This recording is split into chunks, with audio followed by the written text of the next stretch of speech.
Hola clase, hoy vamos a trabajar un concepto relativo a España, que son los biomas o bioclimas. No lo habréis visto normalmente, coloquialmente no se utiliza, pero es muy interesante e importante para la geografía y también ha usado por otras ciencias. ¿Qué es, para empezar, un bioma o un bioclima? Un bioma o bioclima es una región que posee una flora y fauna homogénea, es decir, que es la misma, similar en ese espacio. ¿Y por qué tiene esta similitud? Porque está condicionada principalmente por un clima que influye y condiciona esa flora y esa fauna.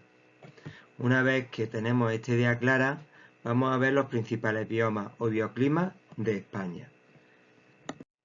En primer lugar, vamos a empezar por el bioma o bioclima llamado bosque de hoja caduca.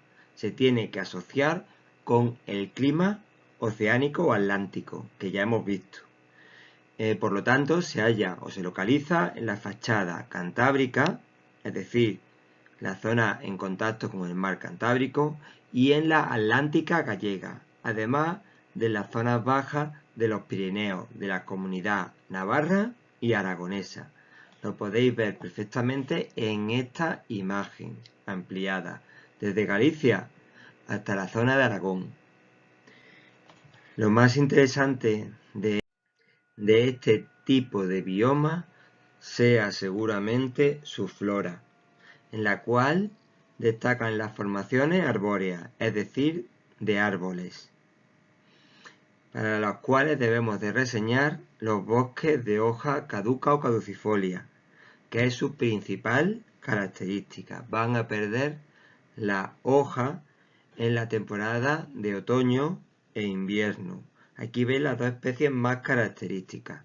Los robles, podéis ver la imagen en la izquierda, y las hayas en la derecha, que son árboles de tronco alargado, y asimismo vemos una gran densidad de hojas, que como hemos dicho, la perderán. En estas imágenes podemos ver su hoja, que son grandes y en abundancia, porque no temen la pérdida de humedad, ya que es una zona muy húmeda.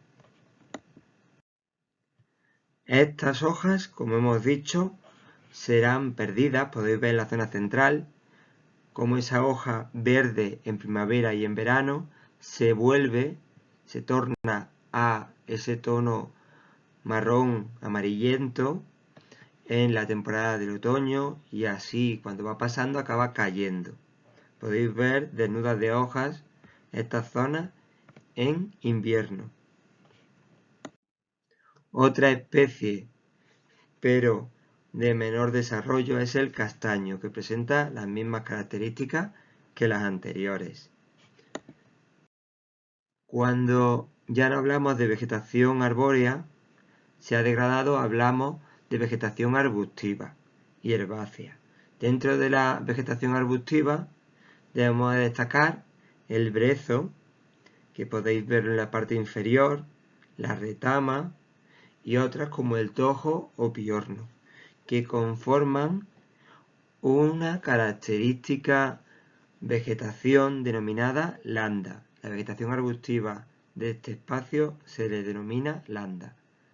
Cuando aún es más pobre, se habla de una vegetación herbácea denominada prados, muy extendida en esta zona.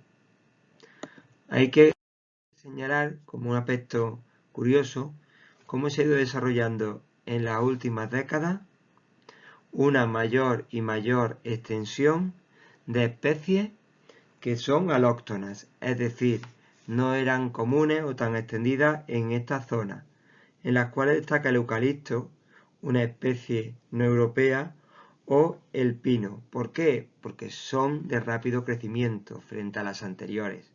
Así que se han plantado para lograr una mayor rentabilidad.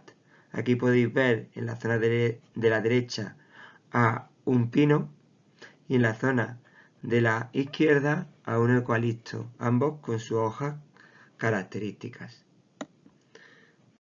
Dando un salto ahora a la fauna, vamos a destacar que esa fauna se va a adaptar a las características del clima y también de la flora.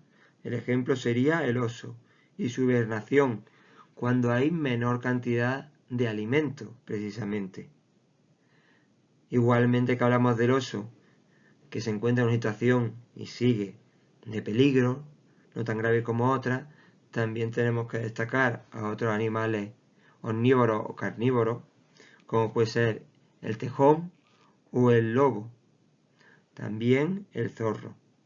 Además de estos depredadores, debemos de señalar al jabalí, extendido en este espacio, y herbívoros como los ciervos o los corzos, además de otras especies que viven en estos bosques como ardillas o ratones. Y dentro de las aves, una singular en esta zona que sería el urogallo, una ave que va a vivir en esos niveles bajos de los bosques, no vuela como otro tipo de aves o vuela escasamente y se encuentra en un peligro cada vez mayor, debido fundamentalmente a la acción del hombre, tanto por la caza como por la degradación de su medio. Pegando un salto, nos vamos a acercar a otra zona, que sería el bioma llamado bosque mediterráneo, que tiene que asociarse, como podéis ver en la siguiente imagen, a toda la zona ocupada por el clima mediterráneo litoral o de interior, es decir, el interior de la península ibérica, el litoral mediterráneo, la zona de las Islas Baleares, Ceuta o también Melilla. ¿Cuáles son las características que debemos de reseñar? Cambia la situación, su clima. Esta zona tiene sol durante todo el año. Para aprovecharlo mantenemos estas hojas, pero debido a al intenso calor, debemos de protegernos precisamente de la pérdida de humedad, porque hay mucho calor y falta de precipitaciones, como ya conocemos. Así que su flora va a tener que adaptarse a este rasgo. Eso significa hojas pequeñas, eso significa que no necesitamos tanta altura para conseguir llegar al sol y al contrario tenemos que protegernos. Por eso veis, por ejemplo, en la encina de la parte superior, cómo se protege una especie de paraguas, creándolo, para que le proteja de esa intensidad solar. También vemos que su corteza es mucho más gruesa, precisamente por esa misma función. Las dos especies más características serían la encina y el alcornoque. El alcornoque necesita algo más de humedad, pero ambas tienen unos rasgos muy similares, que son los que ya hemos dicho. Cuando la situación climática es aún más dura o ha actuado el hombre o es por causa de los suelos, la vegetación cambia de arbórea a arbustiva. Sería la llamada maquia, que la podéis ver en la zona de la derecha, o la garriga en la zona de la izquierda. Si os fijáis veis que una presenta una mayor altitud y densidad. Sería la maquia, con especies como la jara, la retama, el madroño, que es una especie de árbol pequeñito, lentisco, etc., que le dan esa característica de una mayor altura y densidad. Incluso podemos encontrarnos algunos árboles dispersos. Frente a este está la garriga, que su altitud es mucho menor. Igualmente su densidad. Podéis verlo en las especies como el romero y el tomillo. Precisamente estas zonas, el bosque mediterráneo, es la que podéis encontrar en la zona de la meseta. Las especies, de nuevo, se adaptan. Tenemos gran cantidad de especies como ciervos, corzos, gamos, conejos, liebres, perdices, codornices, que van a aprovechar las condiciones de vegetación de este espacio y que permiten el desarrollo de una o un grupo de depredadores o carnívoros. Pero la acción humana los ha puesto en peligro. El ejemplo más claro y paradigmático de esta vegetación por su singularidad es el lince ibérico. Otros podrían ser el lobo, también en peligro, debido a su choque con las actividades agrícolas ganaderas, y el zorro. Otra especie que ya hemos visto en la zona del norte, que también se da aquí, será el jabalí, que su capacidad de adaptación le hace expandirse por gran cantidad de zonas de España. Pegando otro salto nos vamos a las zonas más elevadas, la montaña, a partir de 1000 o 1500 metros según zonas, norte o sur, de España. En esto vamos a destacar los siguientes aspectos. Sería la diferencia, después de verlo, que no va a ser lo mismo la zona norte y la zona sur.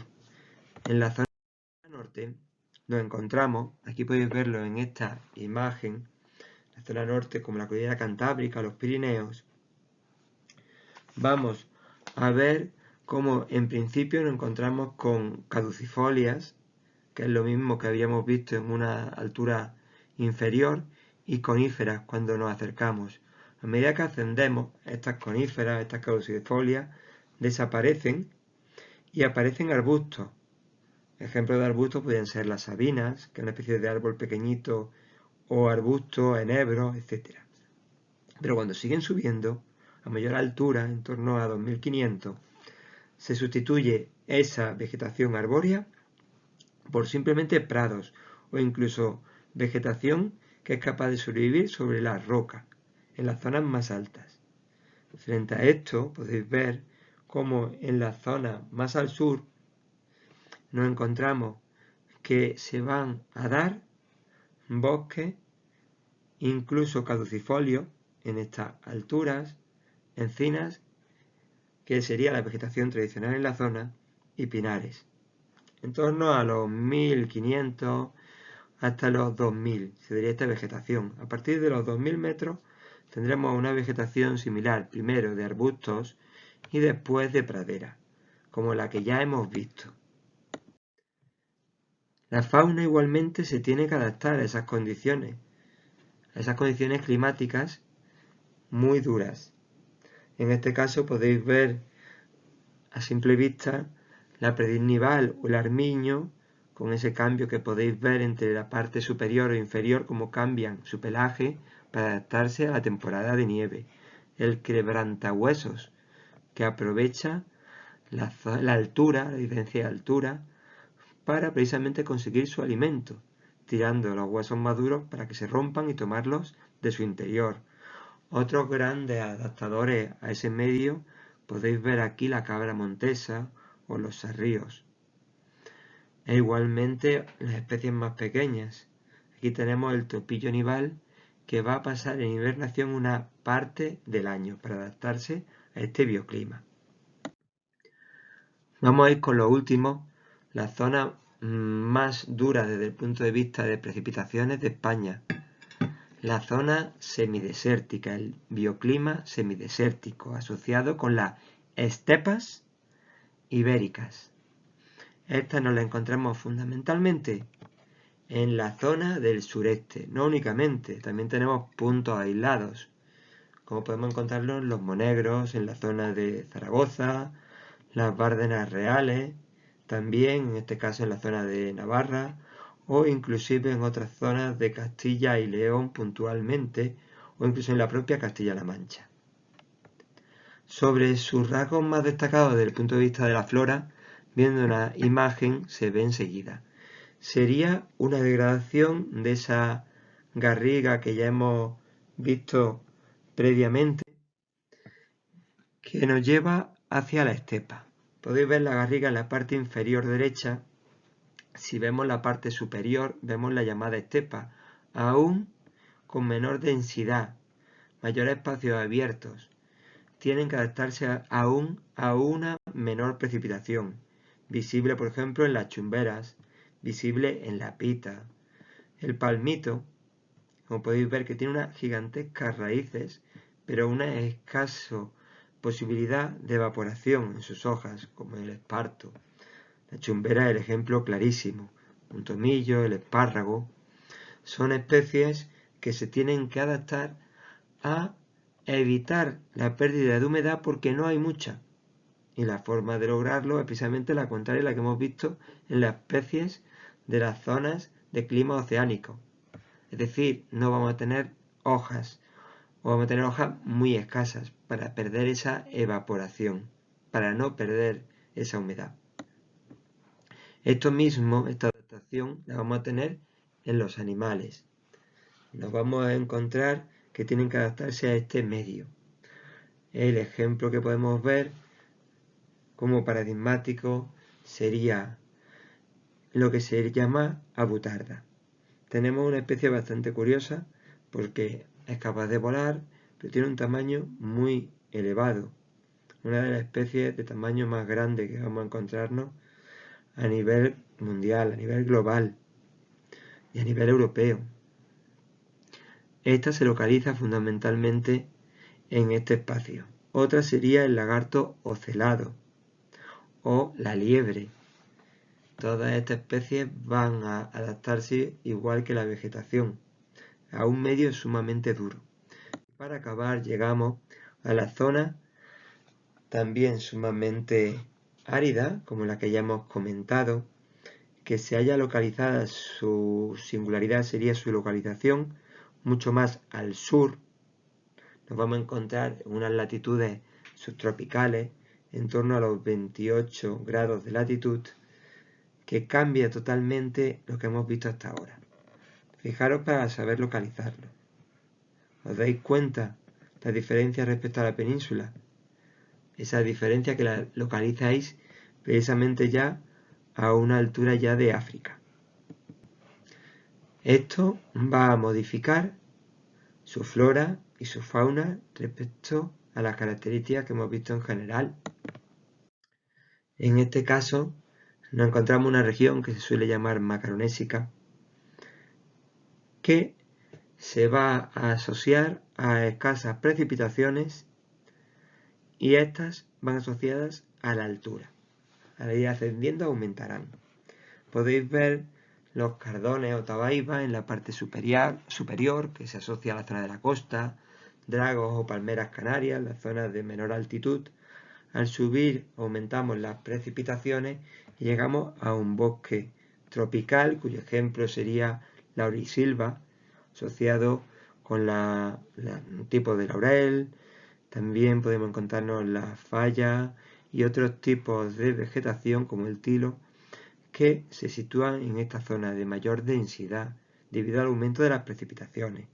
Al ascender también nos encontraríamos con una zona de coníferas que veremos, podéis ver en la zona de la derecha de la laurisilva, un pino muy singular que es capaz de sobrevivir incluso a los incendios.